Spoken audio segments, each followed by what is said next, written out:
Thank you, Mr. Chair. It's good to see you again. I know we saw each other once in a while on AG, but it's good to be here.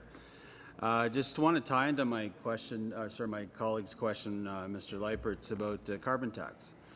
And the way it relates to, we have a letter by a premier of a province in this country that was released today, and it relates to transfer payments being connected to carbon tax.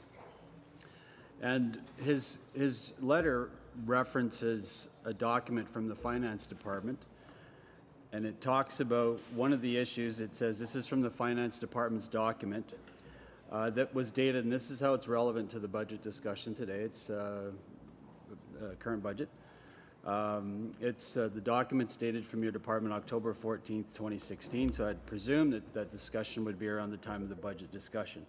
One of the issues, this is on your document, one of the issues being looked at in the discussion ahead of the 2019 renewal of equalization program is the change to the treatment of carbon tax or carbon revenues within the program, of the transfer payment program. And the Premier of Saskatchewan is concerned that this is being tied together in some shape or form. And I guess I, along with many other Canadians, are concerned with carbon tax, period, let alone it being tied to the equalization program. I'll quote the letter from Premier Wall. I am writing to seek your assurance that there will be no linkage by the federal government between the provincial carbon tax policies and the federal transfer payments or any other type of federal payments to provinces such as infrastructure funding. Any such linkage would be a serious attack on federal-provincial relations in Canada.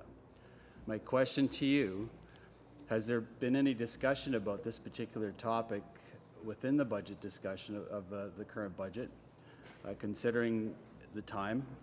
Has there been any discussion around the budget with this particular issue? Feel free, anyone can answer.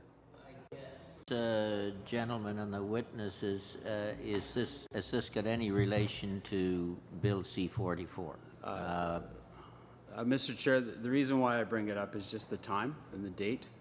October 14th is right around budget discussion. Certainly it's related.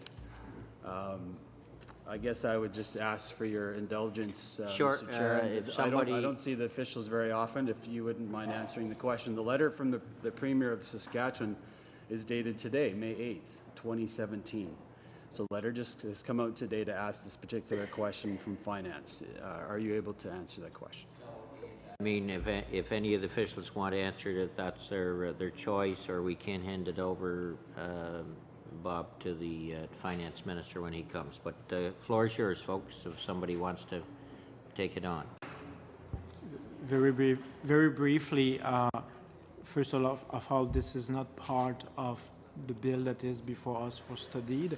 And in addition to that, questions in respect of equalization formula, and territorial financing formula are not usually dealt by myself and colleagues from the tax policy branch. So this is unfortunately beyond our area of expertise. Okay. Well, thanks for trying. I have another question. Yeah, thanks for trying. It's worth a shot. I'm on Human Resource Committee and Vice Chair, and one thing that's come as part of our discussion, we hear it from Minister Duclos when he comes to speak to us, and also from Liberal members of our particular committee, is the discussion around a basic income guarantee. We just did a poverty reduction strategy, and there's been further talk about it, and maybe similarly to what Mr. Leipert has said, it's been talked about as part of the budget discussion. Has a basic income guarantee been costed by Finance, and what would that cost Canadians to fully implement? Yeah.